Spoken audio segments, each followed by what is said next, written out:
آج کے شو میں عمران خان کی امریکہ مخالف حقیقی آزادی کی جنگ بے نقاب. پلیز مجھے بچائیں, عمران خان نے امریکہ سے مدد مانگ لی. عمران خان کے حق میں سب سے زیادہ آوازیں امریکہ سے بلند. 190 ملین پاؤنڈ سکینڈل, نیب نے عمران خان کو 23 مئی کو دوبارہ طلب کر لیا. السلام علیکم. پس پردہ حقائق, سنسنی خیز انکشافات, پروگرام بے نقاب. میں ہوں آپ کے ساتھ صفان خان. ناظرین, سیاسی صورتحال ابھی آپ نے کچھ دیر قبل تقاریر بھی سنی. وزیر اعظم پاکستان, وزیر دفاع اور دیگر افراد نے اسمبلی سے قرارداد بھی منظور ہوئی, اور ساتھ ساتھ 9 مئی کے واقعات کا تذکرہ بھی ہوا. کال لیکس کا ریسنٹلی تذکرہ بھی ہوا. جوڈیشل کمیشن جو قائم ہوا ہے, اس پر بھی بات ہوئی ہے کہ کیا اس کا مقصد ہوگا, اس سے حاصل کیا حکومت کرنا چاہتی ہے. اور ساتھ ساتھ عمران خان صاحب کے بیانیے کا تذکرہ ہوا, جس میں عمران خان صاحب کی ایک کال لیک سامنے آئی, جس میں ایک زوم میٹنگ کے اندر عمران خان یو ایس کانگریس مین سے یہ کہہ رہے ہیں کہ کس طرح پاکستان میں ہیومن رائٹس وائلیشنز ہو رہی ہیں اور امریکہ ان کی مدد کرے یا اپنا کردار ادا کرے. اس حوالے سے ہم نے دیکھا ہے کہ ایک خط بھی کچھ دن قبل منظر عام پر آیا تھا, جس خط میں باقاعدگی سے ہم نے تقریباً 60 کانگریس کے ارکان کے سگنیچرز دیکھے تھے, جو اپنے ڈپارٹمنٹ آف اسٹیٹ سے ریکویسٹ کر رہے تھے کہ پاکستان کے اندرونی سیاسی معاملات میں اپنا کردار ادا کریں. یہ وہی عمران خان صاحب ہیں جو امریکہ کے خلاف ایبسولوٹلی ناٹ کا نعرہ لگا چکے ہیں, جو امریکہ پر الزام لگا چکے ہیں کہ امریکہ نے ان کی حکومت اس وقت گرائی تھی 2022 میں, اور ساتھ ساتھ اس بنیاد پر وہ پاکستان میں معزز سیاستدانوں کو غداری کے سرٹیفکیٹ ہی بانٹ چکے ہیں کہ کس طرح وہ لوگ امریکی سازش کا حصہ بنے تھے 9 اپریل 2022. لیکن اب صورتحال بالکل مختلف ہے. عمران خان صاحب کا بیانیہ امریکہ سے ہوتے ہوئے سابق آرمی چیف اور وہاں سے ہوتے ہوئے کیئر ٹیکر سی ایم سے لے کر تقریباً تمام سیاستدانوں کو اپنے گرفت میں لے چکا, اور اب کھل کر ان کی حقیقی آزادی جو لگتا ہے وہ اسٹیبلشمنٹ کے خلاف جاری ہے. اور 9 مئی کو ان واقعات کی جھلک بھی ہم نے دیکھی ہے. اس کال کا کچھ حصہ آپ کو ذرا سناتے ہیں جو عمران خان صاحب کی آڈیو کی صورت میں سامنے آئی, جس میں وہ امریکی رکن کانگریس سے کیا کہہ رہے ہیں. Probably one of the most critical times in our history. We have one of the most bizarre situations going on in this country. There was not the one assassination attempt. I received 3 bullets in my leg, which were meant for the top body. You see, my government was removed by the ex-army chief because the military establishment is very powerful here. So he conspired with the people who are in power right now. And, you know, a lot of the army is powerful, the secret agencies, so they're toppled by government. اور اس طرح کے کئی خطوط بھی سامنے ہیں, جس میں عمران خان صاحب ہیومن رائٹس وائلیشن کو گراؤنڈ بنا کر پاکستان کے اندرونی معاملات میں مداخلت کا امریکہ کو کہہ رہے ہیں. اس پر گفتگو کرتے ہیں. خرم حمید روکڑی صاحب سینئر طرز نگار, عبداللہ گل صاحب سینئر طرز نگار موجود ہیں پروگرام میں. پاکستان کے سینئر رہنما سینیٹر کریم خواجہ صاحب کراچی اسٹوڈیوز میں ساتھ موجود ہیں. بہت شکریہ آپ کا, آپ نے پروگرام میں آپ سب نے جوائن کیا. خرم صاحب, آپ سرپرائز ہوئے یہ گفتگو سن کے, یا اٹ واز ناٹ سرپرائزنگ اور اینی شور ٹو یو؟ خرم حمید روکڑی صاحب. کوئی سرپرائز نہیں صفان. میں ان کی جو ہے نا گھٹیا اور چھوٹی حرکتوں سے کافی عرصے سے واقف ہو گیا ہوں.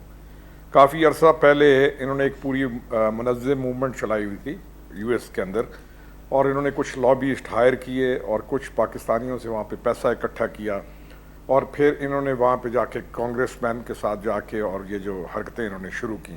وہاں پہ یہ کام کوئی اتنا مشکل نہیں ہے. لابیسٹ کو ہائر کر کے آپ کسی کے ساتھ بھی کوئی ڈنر رکھ کے اپنے کسی بھی کانگریس مین کے ساتھ آپ ان کا ایک طریقہ ہے, کچھ پیسے آپ جمع کراتے ہیں اور جا کے اپنی کہانی اور بیچنا شروع کر دیتے ہیں. تو یہ جو غلیظ ترین حرکت ہے یہ کافی عرصے سے شروع تھی.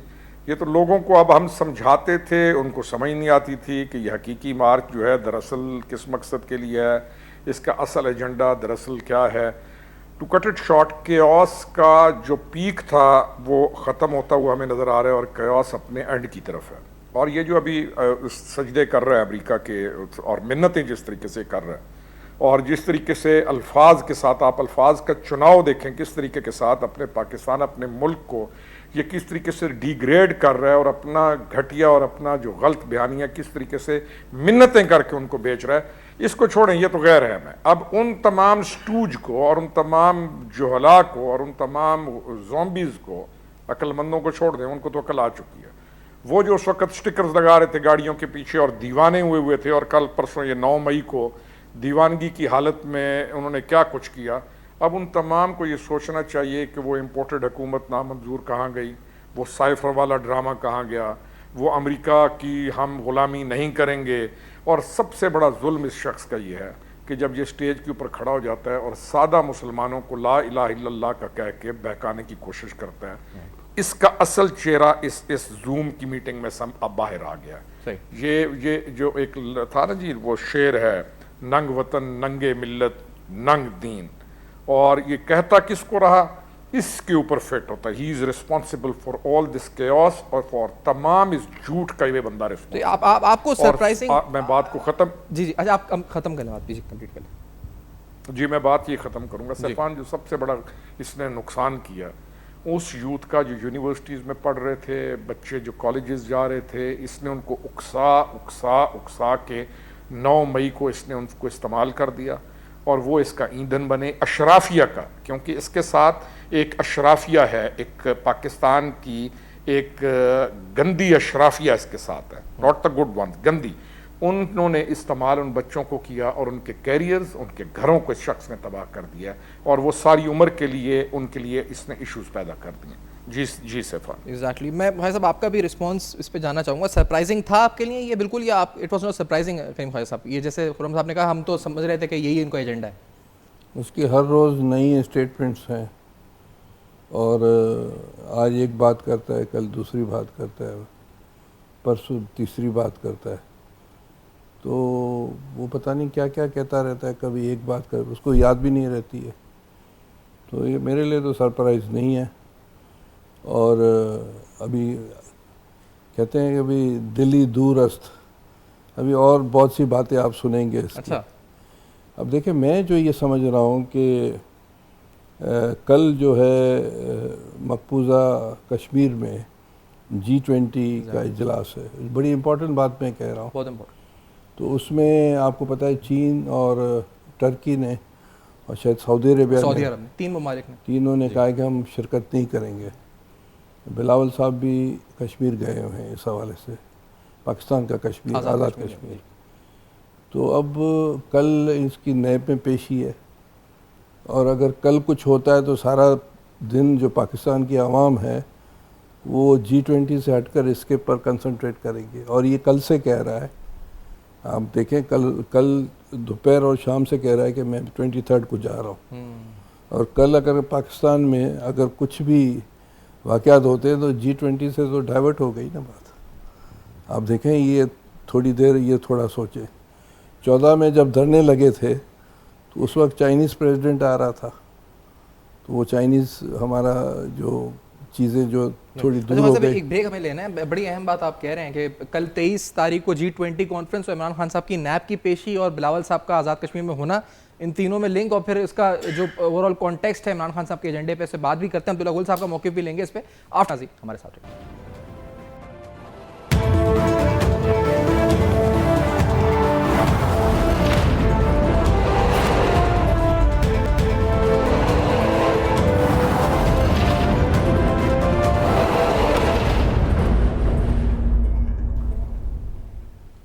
Welcome back. آپ دیکھ رہے ہیں بے نقاب. بے نقاب میں سیاسی صورتحال پر اور عمران خان صاحب کی لیک ہونے والی گفتگو, جس میں وہ امریکہ سے یہ کہہ رہے ہیں, گڑگڑا کے امریکی کانگریس رکن سے کہہ رہے ہیں کہ وہ ان کی مدد کو آئیں, ہیومن رائٹس وائلیشن پہ کام کریں.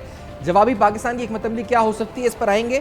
لیکن کریم خواجہ صاحب ابھی کہہ رہے تھے بریک سے قبل, اور انہوں نے بڑی اہم بات کی کہ G20 کانفرنس ہے, کل عمران خان صاحب کی نیب میں پیشی ہے, اور ان دونوں چیزوں کو ملا کر دیکھا جائے تو شاید G20 نظریں, یعنی اس وقت پاکستان میں آزاد کشمیر میں وزیر خارجہ بلاول صاحب موجود ہیں, تو ان کی سرگرمیوں سے توجہ ہٹانے کے لیے بھی کل کچھ بھی, خدا نخواستہ کل بھی کچھ شاید کیوس ہو. لیکن ابھی خرم حمید صاحب نے کہا تھا کہ we have seen the peak of chaos. Abdullah Gul صاحب سے جانتے ہیں. عبداللہ گل صاحب, آپ کے لیے سرپرائزنگ تھا عمران خان صاحب کی لیڈ, یہ زوم میٹنگ, یا اٹ واز ناٹ سرپرائزنگ اور اینی شاک ٹو یو؟ آپ سمجھتے ہیں کہ آپ یہ پورا تھا ہی, پہلے سے ہی چل رہا تھا معاملہ, سازش تھی پوری؟ بسم اللہ الرحمن الرحیم. سیفان صاحب, کوئی شوق نہیں تھا, بلکہ آئی واز ایکسپیکٹنگ. اس کی وجہ یہ ہے کہ یہ کوئی کہانی آج کی نہیں ہے, یہ کہانی تب شروع ہوتی ہے جب جمائمہ گولڈ سمتھ سے شادی ہوتی ہے. اور جمائمہ گولڈ سمتھ سے جب شادی ہوتی ہے تو وہ ایک خاص انڈرسٹینڈنگ سے ہوتی ہے. سر گولڈ سمتھ جو ہے وہ باقاعدہ یہودیوں کی جو پہلی کانفرنس ہوتی ہے اس کے اندر پہلا مسلمان جو آدمی ہے اس کو اپنے دائیں طرف بیٹھاتے ہیں اور اس کی تصاویر جو باقاعدہ سوشل میڈیا پہ موجود ہیں. اور ساتھ جو ہے وہ پھر ملاقات وہاں کروائی جاتی ہے جو امریکن یہ کیا نام تھا ان کا ٹھہریں دیکھیں ہنری کیسنجر سے. ہنری کیسنجر سے جو ہے ملاقات طے ہوتی ہے. اس کے بعد یہ سلسلہ چلتا رہتا ہے. پھر یہ ملاقات جو ہے ظاہر ہے پھر وہ 2012 میں دوبارہ سے جو ہے جمائمہ جو ہے وہ ایکٹیو ہو جاتی ہیں اور پھر اپنے نام کے ساتھ وہ خان ختم نہیں کرتی. اور آپ کو یاد ہوگا کہ انہوں نے تو اپنا نام بتایا تھا کہ میرا نام ہائکہ عمران خان ہے, لیکن وہ ہائکہ نام ختم ہو گیا, وہ آج کہیں نظر نہیں آتا. اس کے بعد جو ہے انہوں نے نام اپنا خانی رکھا اور ساتھ ساتھ جو ہے پھر آپ نے دیکھا کہ ان کی مدد کے لیے عمران خان صاحب کی وہ آ گئے میدان میں زیک گولڈ سمتھ. زیک گولڈ سمتھ وہ ہیں جو یہودی ہیں اور باقاعدہ صادق خان جو ہمارے ایک پاکستانی مسلمان ہیں وہ میئر کے لیے الیکشن لڑ رہے تھے لندن میں. لیکن عمران خان صاحب نے ایک تو مدد کرنا ہوتی ہے, ایک ہوتی ہے مخالفت. انہوں نے زیک گولڈ سمتھ کا جو ہے ساتھ دیا بجائے اس کے کہ وہ ایک مسلمان پاکستانی نژاد صادق خان کا ساتھ دیتے. لیکن اس کے پیچھے بھی بات ختم نہیں ہوتی. اس کے پیچھے بات چلتی ہے تو پتہ چلتا ہے کہ روتھ چائلڈ جو فیملی ہے جو کہ یہودیوں کی سب سے بڑی, جن کے ورث جو ہے $500 بلین ہے, یہ وہاں سے کہانی شروع ہو جاتی ہے. اور اسی لیے آج تمام سوشل میڈیا اکاؤنٹس جو ہیں وہ کیونکہ آپ کو پتہ ہے یا وہ یہودیوں کے ہاتھ میں ہے یا پھر وہ ہنود کے ہاتھ میں ہے. اور اسی وجہ سے وہ تمام سوشل میڈیا اکاؤنٹس اور وہ تمام ہینڈلرز اور وہ تمام غدار بھگوڑے اور بدماش لوگ جو پاکستان سے باہر بیٹھ کے پاکستان کے خلاف آئے دن نت نئی ایک جھوٹی کہانی گھڑتے ہیں, اس کو جو ہے وہ ہوا دیتے ہیں اور وہ ان کی گود میں بیٹھ کے وہاں یہ سارا کام سر انجام دے رہے ہیں. میکسین واٹرز جن کے ساتھ یہ مبینہ آڈیو لیک جو ہے وہ آئی ہے, اب اس کے لیے ہمیں تو یہ امید کر رہے تھے کہ آج جو وہ کمیشن کے اوپر بات ہوئی ہے وہ قاضی فائز عیسیٰ کیا ہے وہ فورینزک کروائیں گے. اب فورینزک کروانے میں تو آپ کو بلکہ خوش ہونا چاہیے کہ اس کا فورینزک ہوگا. ساری چیزیں جو ہے جتنی بھی آڈیو اور ویڈیو لیکس ہیں, چاہے وہ یاسمین راشد کی ہیں, چاہے وہ امتیاز شیخ کی ہیں, چاہے وہ عماد ان کی فاروق کی ہیں یا دیگر وہ اعجاز چودھری کی ہیں, وہ سب تشتت بام ہو جائیں گی, دودھ کا دودھ پانی کا پانی ہو جائے گا. لیکن ان کے وکیل جو ہیں وہ آج درخواست یہ جا کے لے کے گئے ہیں کہ جی یہ ایک جو کمیشن ہے یہ نہیں بنایا جائے. اس کمیشن کو جو ہے وہ اس کا جو آئینی اس کے اختیارات اور ان کے اوپر جو ہے وہ بات چیت کی گئی ہے. اس کا کیا مطلب ہے کہ یعنی کہ آپ کچھ چھپانا چاہ رہے ہیں. اس سے پہلے آپ کو پتہ ہے کہ ٹیڈ لیو جو ہے وہ اس پہ جو کانگریسمین ٹیڈ لیو ہیں وہ بات کر چکے ہیں. اسی طریقے سے جو ہے وہ بریڈ شرمن جو ہے بات کر چکے ہیں. بریڈ شرمن وہ آدمی ہیں جن کا ابھی خرم روکڑی صاحب نے ذکر کیا کہ وہ باقاعدہ ہائرڈ لوگ ہیں جن کو باقاعدہ لابی کرنے کے لیے پیسے دیے گئے. اور بریڈ شرمن بڑے یہودی ہیں اور انتہا سے زیادہ پاکستان کے مخالف ہیں. یہ سوچنے والی بات ہے کہ کیا بات ہے کہ زلمے خلیل زاد کا جو بیان ہے وہی عمران خان کا بیان کیوں ہے. وہ بھی آرمی چیف کے حوالے سے بات کرتے ہیں اور جو عمران خان کا بیان ہے وہ بھی پاکستان کے آرمی کے سربراہ کی بات آتی ہے. مسئلہ یہ ہوا ہے کہ یہ جو پچھلے کچھ عرصے سے چل رہا ہے اور خاص طور پہ 9 مئی کے واقعات جو ہوئے ہیں ان کی پلاننگ جو ہے وہ تو 25 تاریخ کو کر لی گئی تھی اپریل کی, اور اس کی ایگزیکیوشن کے لیے وہ ایک بہانہ تلاش کر رہے تھے جو ان کو 9 مئی کو مل گیا. اب اس کے اندر جو ہے تقریباً 44,000 سے زیادہ جو ہے وہ لوگ شامل تھے اور اس کے اندر تقریباً ایسے لوگ جو دہشت گردانہ کارروائیوں میں ملوث تھے, بلوائیوں میں ملوث تھے, وہ 16,000 کے قریب لوگ تھے. ان میں سے جو فیس ریکگنیشن کے ذریعے نادرا کی اور دیگر جو انٹیلیجنس کے ذرائع ہیں ان سے تقریباً 13,000 لوگوں کی شناخت کر لی گئی ہے اور جن میں سے 8,611 جو ہے وہ گرفتار ہو چکے ہیں. اب ان کے پیچھے جب ہم جاتے ہیں تو پتہ چلتا ہے کہ وہی بات جو ISPR پچھلے کئی سالوں سے کہہ رہا ہے کہ 5th جنریشن وارفیئر, یعنی کہ لوگوں کے ذہنوں کے ساتھ کھلواڑ کیا جائے گا, لوگوں کے ذہن تبدیل کیے جائیں گے اور ان کو اپنی ہی ریاست اور اپنی ہی افواج کے مخالف کھڑا کر دیا جائے گا. نتیجہ یہی ہوا کہ وہ لوگ جو ہے وہ مخالف ہو گئے. ان کا پورا پلان تھا, ایجنڈا تھا, اس کے پیچھے جو ہے وہ 54 ہینڈلر بیٹھے ہوئے تھے جو مختلف 19 جو سینٹرز تھے پاکستان بھر میں اور انٹرنیشنلی, وہ وہاں سے اس کو پورا جو ہے مانیٹر کر رہے تھے, جو 6 لوگوں کو آگے رپورٹ کر رہا تھا اور 6 لوگ جو تھے وہ آگے ایک آدمی کو رپورٹ کر رہے تھے. اب اس پہ غور کرنے والی بات یہ ہے کہ اس ٹائم پہ جو سوشل میڈیا کے جو 477 ٹرینڈ جو چلے وہ تمام کے